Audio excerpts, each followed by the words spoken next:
Halo para penikmat kultivasi ganda dimanapun kalian berada, apa kabarnya? Semoga kalian semua baik-baik saja. Pada kesempatan kali ini, kita akan melanjutkan kembali alur cerita manhwa Sang Murid Pengkhianat Dia Bukan Seorang Putra Suci episode ke-56.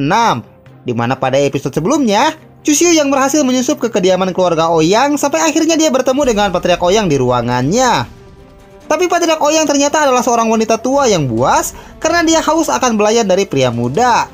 Sehingga dia langsung mengajak Chusyu yang dia kira sebagai Ouyang Tianche untuk langsung menggabresnya. Karena Chusyu terus menolak dengan berbagai alasan, Patriark Ouyang pun langsung mengikat Chusyu menggunakan rantai spiritual miliknya. Tapi sebelum Patriark Ouyang berhasil melancarkan aksinya tersebut, Chusyu menggunakan racun 3 bunga yang dia hantamkan ke wajah Patriark Ouyang. Sehingga kekuatan Patriark Ouyang pun langsung melemah dan semuanya pun kembali berada di bawah kendali Chusyu. Kemudian Chusyu memberitahu kepala keluarga Ouyang yang merupakan ayah Ouyang Tianche untuk mengumpulkan seluruh anggota keluarga Ouyang. Karena Chusyu mengatakan kalau leluhur mereka ingin mengadakan perjamuan sebelum melakukan terobosan. Bagaimanakah acara perjamuan yang telah disiapkan oleh Chusyu untuk menghancurkan keluarga Ouyang? Tanpa banyak berbasa-basi lagi, kita langsung saja menuju ke pembahasannya. Cerita berlanjut. Acara perjamuan pun langsung dimulai setelah semua anggota keluarga Ouyang hadir di sana. Di mana acara perjamuan itu dimulai dengan tarian dari para wanita yang terlihat sangat eksotis, sehingga memanjakan mata dari pria manapun yang melihat paha panjang dan mulus dari para penari tersebut. Chusyu pun terlihat berbaur dengan anggota keluarga Ouyang lainnya, karena penyamaran yang dilakukan oleh Chusyu sangatlah sempurna. Dia bilang, "Kakak ke-13, apakah kau mau sepotong kue?" Kakak ke-13 menjawab, "Tidak, terima kasih. Ngomong-ngomong saudara Tianche, aku dengar leluhur kita baru saja mendapatkan sumber daya yang sangat melimpah. Aku penasaran, dari mana dia mendapatkan semua harta itu?" Chusyu kembali berkata, "Kalau tentang hal itu, aku nanti akan berbicara kepada leluhur untuk membagikan kepada semua orang." Mendengar hal itu, para anggota keluarga Ouyang yang sangat serakah itu pun merasa sangat senang dan langsung memuji Chusyu. Mereka bilang, "Saudara Tianche memanglah sangat luar biasa. Mari kita bersulang untuk saudara Tianche. Karena malam ini saudara Tianche adalah bintang utamanya." Chusyu pun hanya tersenyum tanpa mengatakan apa-apa. Karena di dalam hatinya dia sudah merasa sangat muak dan ingin segera melenyapkan seluruh anggota keluarga Ouyang malam ini. Setelah mereka sudah merasa cukup lama menunggu di halaman utama, kakak ke-13 pun merasa penasaran karena leluhur mereka tidak kunjung datang ke sana. Dia bilang, "Saudara Tianche, kenapa leluhur belum keluar juga? Apakah dia sedang berdandan agar tampil mempesona malam ini?" Chusyu menjawab, "Kau tidak perlu khawatir, karena bagi para wanita, mereka membutuhkan waktu lebih lama untuk bersiap dibandingkan dengan kita para laki-laki. Tapi sekarang sudah seharusnya dia untuk datang kemari, jadi aku akan pergi dulu untuk menjemputnya."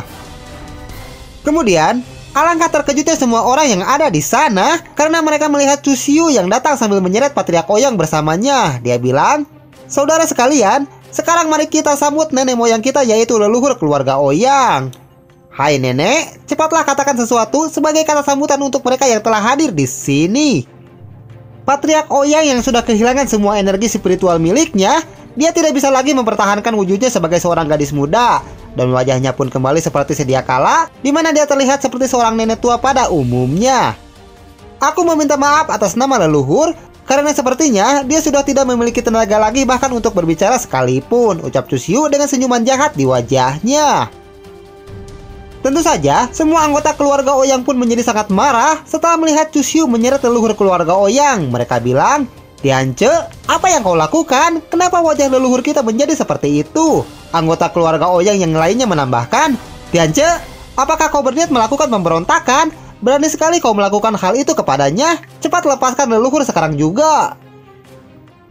Karena Chusyu tidak kunjung melepaskan Patriark Ouyang dari genggamannya, para anggota keluarga Ouyang pun menjadi sangat marah dan langsung mengeluarkan teknik masing-masing. Mereka bilang, "Tianche, kau adalah seorang pengkhianat yang sangat hina. Selama ini leluhur selalu memperlakukanmu dengan sangat baik, tapi kau malah membalas semua kebaikannya itu dengan sebuah pengkhianatan. Sekarang jangan salahkan kami, karena kau sendiri yang memaksa kami untuk menghukummu di tempat ini," ucap anggota keluarga Ouyang yang merasa sangat marah setelah leluhur mereka direndahkan seperti itu di hadapan semua orang.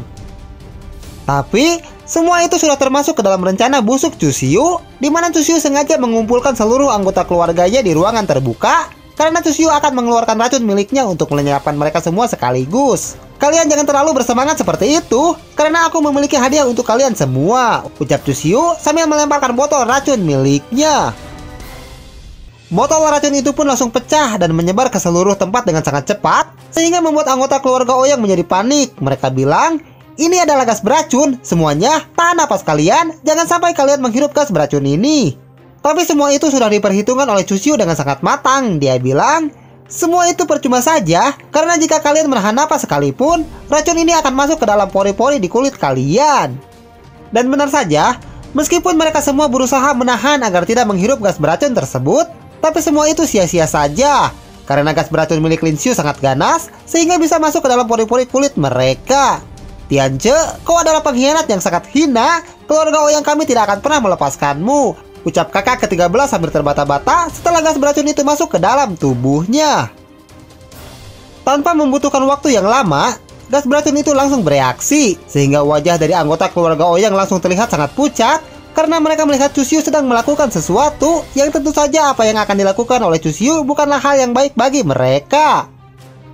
Terlihat Chu Xiu sedang memusatkan energi spiritual di tangannya, dan sambil menatap wajah putus asa dari anggota keluarga Ouyang, Chu Xiu berkata di dalam hatinya, dengarkan perintahku ini, sekarang habisi siapapun yang berada di dekat kalian. Kemudian, keadaan di sana menjadi sangat kacau setelah Chu Xiu memerintahkan mereka untuk saling menyerang satu sama lain, yang membuat jeritan kesakitan pun terdengar di mana-mana. Dan satu persatu dari mereka mulai berguguran setelah terkena serangan fatal dari saudara mereka sendiri. Balas dendam yang dilakukan oleh Chu Xiu sangatlah kejam karena dia membiarkan Patriark Ouyang untuk melihat kehancuran keluarganya dengan mata kepalanya sendiri. Chu Xiu bilang, nenek tua, apakah kau menyukai pemandangan ini? Sebenarnya kau bisa menjalani kehidupan nyaman dengan tenang sampai akhir hidupmu, tapi kau dengan bodohnya malah mencuri batu esensi ilahi milikku, dan itu sama saja kau telah menggali kuburanmu sendiri. Di saat Chu Xiu sedang berbicara kepada Patriark Ouyang, tiba-tiba saja ada anak panah nyasar ke arah Chu Xiu, sehingga Chu Xiu langsung menggunakan tubuh Patriark Ouyang sebagai tameng hidup, sehingga Patriark Ouyang pun langsung berteriak kesakitan dengan sangat keras.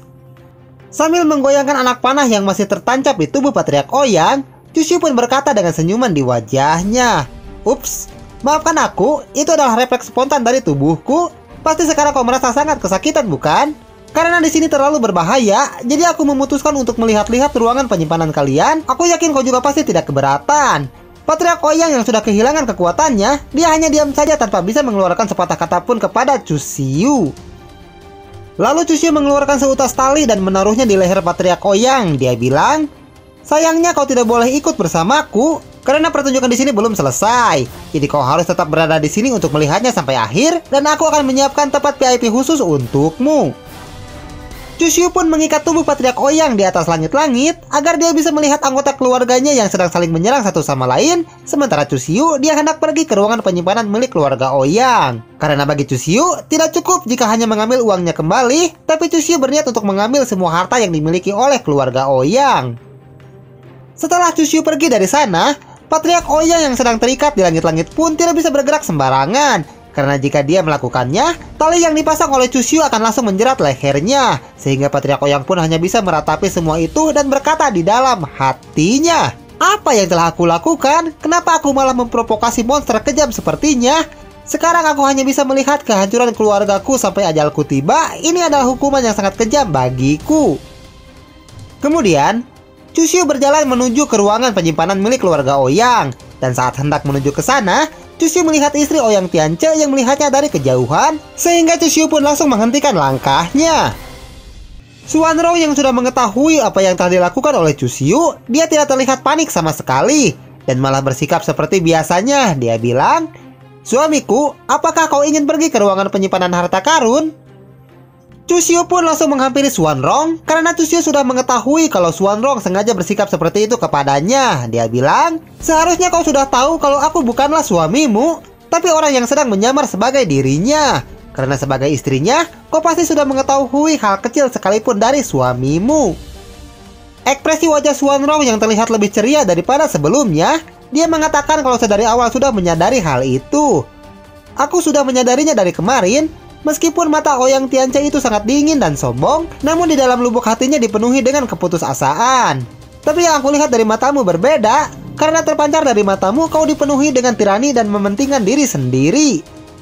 Chu Xiu pun merasa sangat tertarik dengan jawaban dari Xuanrong. Dia bilang, Ternyata aku terlihat seperti itu di mata orang lain. Bahkan aku sendiri pun tidak menyadari kalau aku adalah orang yang seperti itu. Tapi kalau kau sudah menyadarinya dari awal, kenapa kau tidak mengatakan hal itu kepada anggota keluarga Ouyang yang lainnya?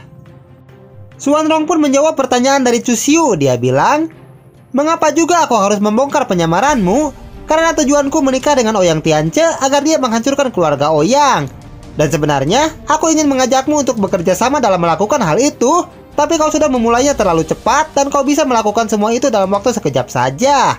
Tuan muda, apakah kau tahu mengapa gadis kecil ini menunggumu di sini?" Chu Xiu balik bertanya, "Oh, memangnya kenapa kau menungguku di sini?"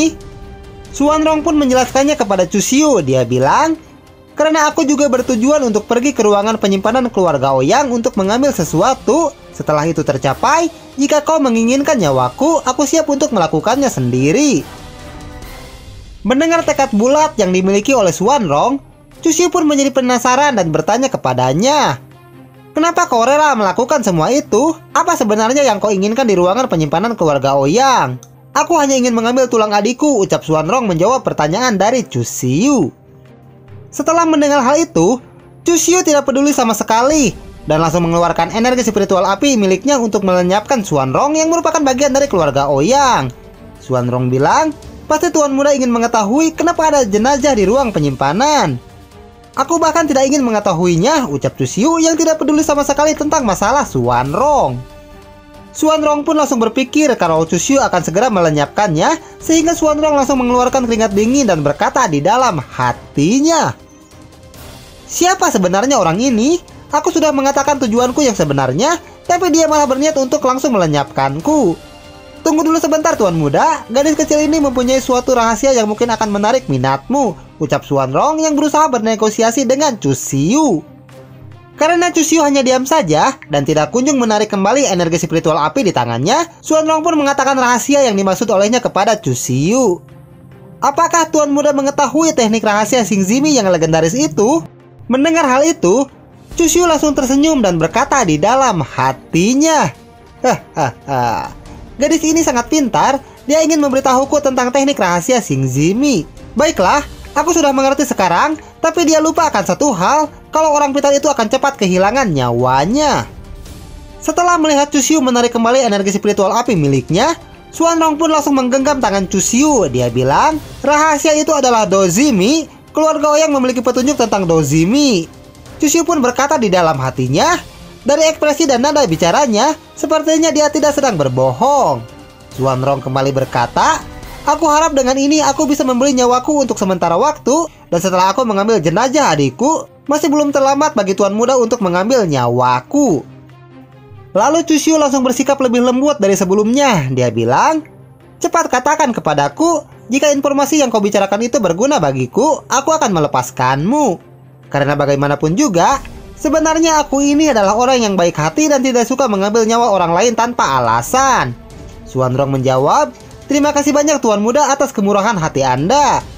Lalu berkata di dalam hatinya, "Pada akhirnya dia pasti akan mengambil nyawaku, karena dia membuat anggota keluarga Ouyang saling menyerang satu sama lain di halaman utama, sehingga banyak nyawa yang melayang di sana, dan orang yang melakukan hal itu berkata kepadaku kalau dia adalah orang yang baik hati dan tidak suka mengambil nyawa orang lain." Xuanrong pun menjelaskan apa yang dia tahu kepada Chu Xiu. Dia bilang, "Setahuku keluarga Ouyang telah mencari keberadaan 9 rahasia dalam beberapa tahun terakhir, dan waktu Tianche sedang minum dengan ayahnya, dia samar-samar menyebut Dozimi."